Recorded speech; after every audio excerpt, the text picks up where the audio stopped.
To what extent are you thinking in terms of technique when you're working something out, and to what extent is it just something that after all this time comes natural, where you just don't even think about it, just your hands go there and do what you want them to? There are a lot of things I do that I don't think about.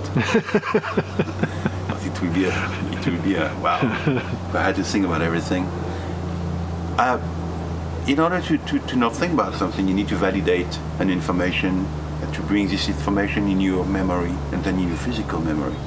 And then you need to repeat it over and over so that it becomes part of your genes, And then you don't have to think about it, A lot of, I don't know, it's very hard for me to tell you what I don't think about anymore. I could more tell you what I still think about, like improvising and follow an idea and not interrupt my chant because I'm stuck at some point. It's like, oh, where is this? I want to go where, I know where I want to go, but where is it? More this kind of thing. So I think it's important to give to my fingers the information of placement, locations, in relation with ideas, so that they go there. And then my physical memory remembers that it went there. And it remembers that it went there because there was an idea, there was a goal, there was an intention. And then you can forget about it. I was thinking more like when you're composing a new piece, kind of working through it in the same way that you would be figuring out the fingering with your left hand, kind of going through, because you use, it's a little different each time. I just was curious as to, do you think it through in the same way, like, okay, so I'm going to need to be using this finger for muting these notes here, or is that something that just at this point is almost automatic?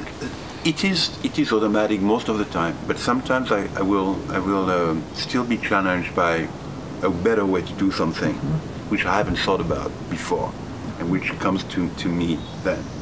And then it's good to not have to do this, to make that switch on the day of a show. But it's possible to leave a bit of space in between, Right. Because that's very confusing. Right. We are talking automatisms. We are talking when performing. In fact, you cannot really think when you are performing. It's like all this thing comes. You have what you get of all those in advance reflections and resolving issues such as. Yeah. Right. And then the day of the performance, it's all there or it's not. Right. But other things are there too that you didn't think of at all.